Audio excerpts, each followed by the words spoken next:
వార్తలు వస్తున్నాయి. జగన్మోహన్ రెడ్డి స్థానంలో వైసీపీ అధినేత్రిగా శ్రీమతి భారతిరెడ్డి రాజకీయాల్లోకి అడుగు పెట్టబోతున్నారని.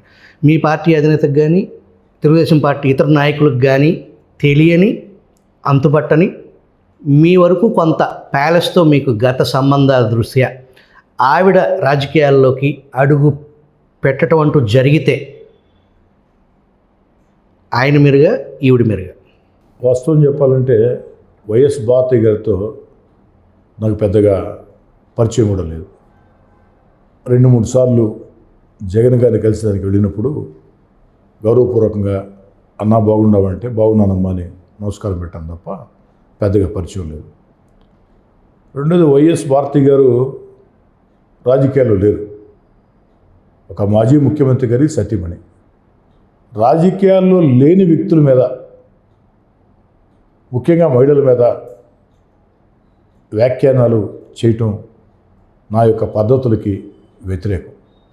రేపటి రోజు మీరు అన్నట్టు ఏదైనా ప్రత్యేక పరిస్థితుల్లో వైఎస్ భారతి గారు రాజకీయాల్లోకి వచ్చి వైఎస్ఆర్ కాంగ్రెస్ పార్టీలో చురుగ్గా ఉండి, అంటే ఈరోజు చురుగ్గా లేరు అంటే ఈరోజు తెర వెనుకున్నారు. సాక్షి పత్రిక, సాక్షి టీవీ, ఇతర వ్యవహారాలు, రాజకీయాల్లో బహిరంగంగా లేరు, ప్రత్యక్ష రాజకీయాలు లేరు. వైఎస్ భారతిరెడ్డి గారు ప్రత్యక్ష రాజకీయాల్లోకి వచ్చి వైఎస్ఆర్ కాంగ్రెస్ పార్టీలో చురుగ్గా పాల్గొన్న రోజు వైసీపీ ఖచ్చితంగా ఆ రోజు వైసీపీ అధినేతగా వారి వ్యవహార శైలి గురించి తెలుగుదేశం పార్టీ శాసనసభ్యుడిగా, అన్నిటికీ మించి తెలుగుదేశం పార్టీ కార్యకర్తగా నాకు మాట్లాడక తప్పదు. ఖచ్చితంగా సభ్య సమాజం శభాషర రీతిలో మంచి భాషలో రాజకీయ విమర్శలుగా వారి మీద చేయడానికి నేను సిద్ధం, దాంట్లో అనుమానం లేదు. వారు ఇంకా రాలేదు కాబట్టి ప్రస్తుతం అది ఊహాజనిత ప్రశ్న.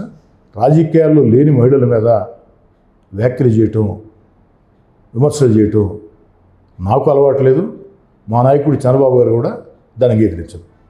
ఒకటి అర్థం చేసుకోండి మీరు, భారతిరెడ్డి గారి మీద సోషల్ మీడియాలో పోస్టింగ్ పెట్టారని తెలుగుదేశం పార్టీ కార్యకర్తని తెలిసినా దాన్ని సైతం చంద్రబాబు నాయుడు గారు అంగీకరించకుండా గంటల్లో కేసులు పెట్టి అరెస్ట్ చేయించారు. అది చంద్రబాబు నాయుడు గారు, నారా లోకేష్ గారు, తెలుగుదేశం పార్టీ సంస్కారం.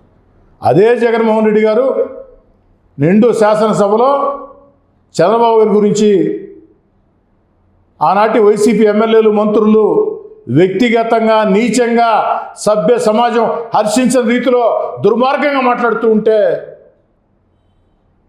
నవ్వుతూ చెయ్యట్టంటూ వాళ్ళని ప్రోత్సహిస్తూ ఉన్నాడు. అదే చంద్రబాబు గారేమో రాజకీయాల్లో లేని వ్యక్తుల మీద, అయినా ముఖ్యంగా మహిళల మీద మీరు ఎలా అలాంటి పోస్టింగ్లు పెడతారని చెప్పని ప్రత్యర్థి పార్టీ అధినేత సతీమణి తెలిసినా ఎంతో హోందా, గౌరవంగా చంద్రబాబు నాయుడు గారు, లోకేష్ గారు ప్రవర్తించారు. అక్కడేమో ఆనాడు అధికారులు ఉన్నప్పుడు జగన్మోహన్ రెడ్డి గారు బాబు గారిని నీచంగా తిడుతుంటే ప్రోత్సహించాడు. అది తేడా అండి. జగన్మోహన్ రెడ్డిని మీ పార్టీ ఎన్నికలకు ముందు, ప్రస్తుతం మీ పార్టీ నాయకులు సైకో అని సంబోధిస్తూ ఉన్నారు.